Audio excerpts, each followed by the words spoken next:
ध्रुवदास जी जो हित हरिवंश गोस्वामी जी की परंपरा में एक साधक, एक भक्त कवि हुए हैं, उन्होंने तो ये कहा है, वृंदावन मत छाड़िए, छाड़ वो है बड़ी भूल।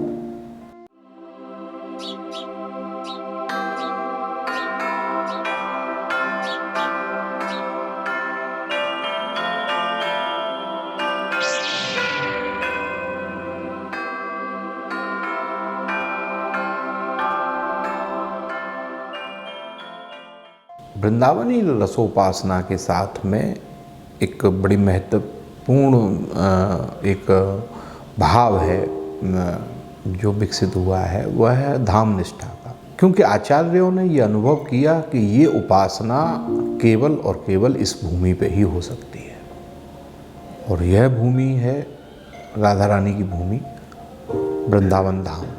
इसलिए इसको तीर्थ भी नहीं कहते और धाम कहते हैं।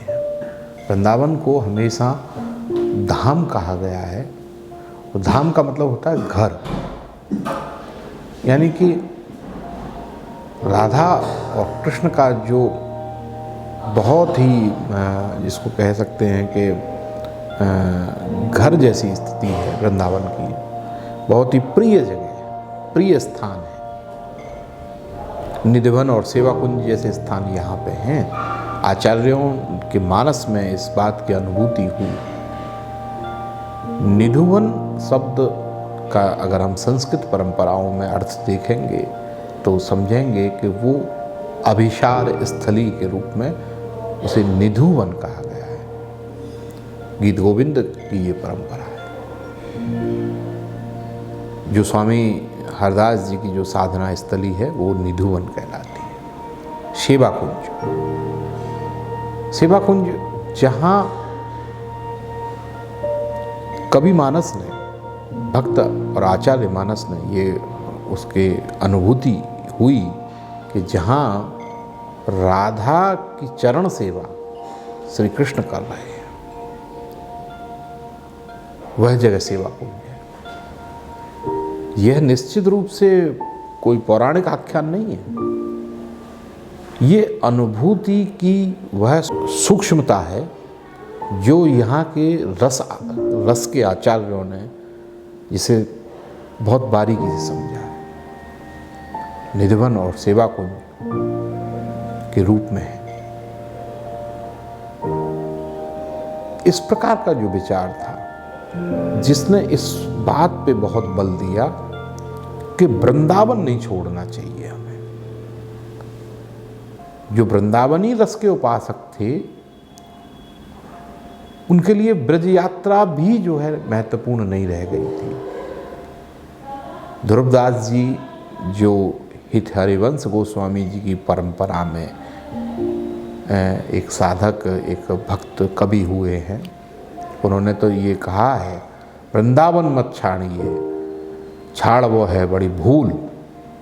और उसमें ये आगे कहा गया कि भली शरीर के सतटूक हो जाएं, तब भी वृंदावन मत छोड़िए, क्योंकि यह अनुभूति, यह भाव की सूक्ष्मता केवल वृंदावन में ही संभव है। निम्बार्क संप्रदाय में तो ये कहा गया कि विपिन राज सीमा से बाहर हरहु को न नया। श्री हरि भी अगर इस विपिन राज वृंदावन की सीमा से बाहर खड़े हैं तो साधकों को उन्हें देखने की जरूरत नहीं है। कितनी बड़ी बात है।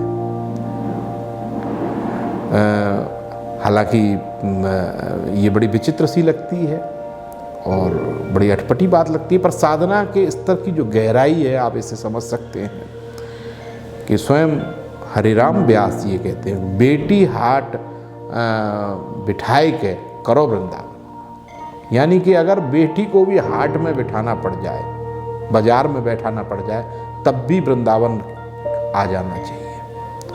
और ये हुआ भी। एक 16वीं शताब्दी में एक ये दौर चला कि जो यहाँ आया वो यहीं का होकर रह गया, फिर वो वापस नहीं गया। और ये हम देखते हैं 18वीं शताब्दी तक। सावंत सिंह किशनगढ़ के महाराजा नागरी दास के रूप में प्रसिद्ध हो गए। वृंदावन आ गए, तो एक भक्त कवि के रूप में।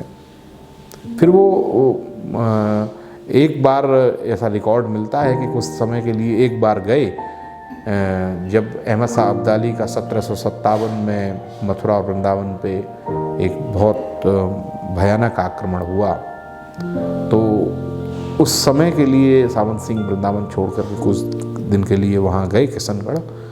तो वहाँ के जो रिकॉर्ड हैं उसमें ये लिखा हुआ है कि उनकी पूरी जो वृत्ति थी, जब वो वृंदावन से लौट के किशनगढ़ गए उस परिस्थिति में, तो वृत्ति चेंज हो गई थी, पूरी बदल गई थी। और वो भूमि सहन करते थे वहाँ पे। एक राजा के द्वारा भूमि में, ज़मीन में सोना और साधुओं का सब व्यवहार करना, ये किशनगढ़ के जो बही रिकॉर्ड हैं उनमें दर्ज किया गया कि राज परिवार के लोगों ने देखा कि ये तो बिल्कुल साधु हो गए। उनकी पूरी जो मानसिक अवस्था थी वो बदल गई थी। परंतु कुछ ऐसे भी लोग भी थे कि अहमद शाह अब्दाली के उस आक्रमण के दौर में भी उन्होंने वृंदावन नहीं छोड़ा था, जिसमें हिंदी के बहुत प्रसिद्ध कवि आनंद घन, इनको हम लोग घनानंद के नाम से भी जानते हैं, वो भी यहाँ थे, और अन्य कितने ही लोग, जिसमें कृष्णदास भावुक, प्रेमदास, और एक लंबी सूची हमें मिलती है चाचा हित वृंदावन दास के काव्य में, जो उस घटना के विवरण के बारे में एक बहुत अच्छी जानकारी हमें देते हैं। 1757 में जो अहमद शाह अब्दाली का हमला जो वृंदावन में हुआ और जिसमें लोग मारे गए, तो वो सारे लोग उस भाव से ही प्रेरित थे कि वृंदावन हम लोग नहीं छोड़ेंगे। जबकि अधिकांश वृंदावन की जो आबादी थी, जब ये पता चला कि अहमद शाह अब्दाली की फौजें आ रही हैं, तो वृंदावन लोगों ने छोड़ दिया था।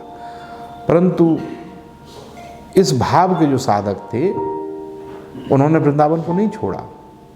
तो ये हमें ये बहुत महत्वपूर्ण ढंग से ये बात पता चलती है कि खास वृंदावनी उपासना में धाम के प्रति निष्ठा का एक जो भाव है वो कितना गहरा है, उसकी गहराइयाँ क्या है। आज भी ये परंपरा कायम है। कटिया स्थान के महंत जो है, जो स्वामी हरिदास जी की परंपरा का जो व्रतों का आश्रम है, वो टटिया स्थान है। उसके महंत कभी बाहर नहीं जाते टटिया स्थान से,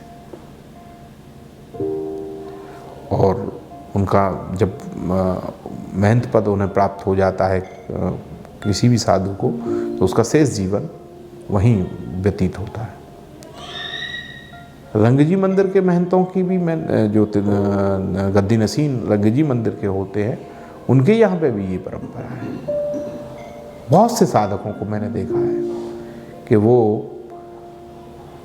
मैं इसमें एक नाम ज़रूर जोड़ना चाहूँगा जो जिनका बहुत बड़ा योगदान है, और मैं उनको भी एक साधक ही मानता हूँ, एक भक्त मानता हूँ। लाला हरगुलाल बेरी वाले, बांके बिहारी जी की, जिन्होंने सेवा को बहुत अच्छे ढंग से प्रबंधन किया है, और स्वर्ण हिडोले जो हम देखते हैं बांके बिहारी का, उसके निर्माण के पीछे उनका बहुत बड़ा योगदान है। और हवेली को स्थापित किया, बांके बिहारी की भोगराग सेवा मंदिर की उनके द्वारा संचालित होती है, और उनके बनाए हुए ट्रस्ट के द्वारा आज अब भी हो रही है। तो इसको बहुत बड़ा रूप देने के पीछे लाला हरगुलाल बेरी वाले जी का एक बहुत महत्वपूर्ण योगदान है। तो लाला जी के अंदर में भी वही धाम निष्ठा थी। दुर्भाग्य से उनके जीवन काल में ही उनके एक पुत्र का निधन हो गया था। ऐसी विषम परिस्थिति में भी लाला जी ने वृंदावन नहीं छोड़ा, और उस पुत्र का अंतिम संस्कार और वो करने के लिए उस पुत्र के सबको वृंदावन ही उन्होंने मंगवाया गया। कहा कि भाई मैं वृंदावन नहीं छोड़ा। तो आज भी साधकों में वृंदावन को लेकर के इस तरह की निष्ठा है जो वृंदावन के धाम निष्ठा के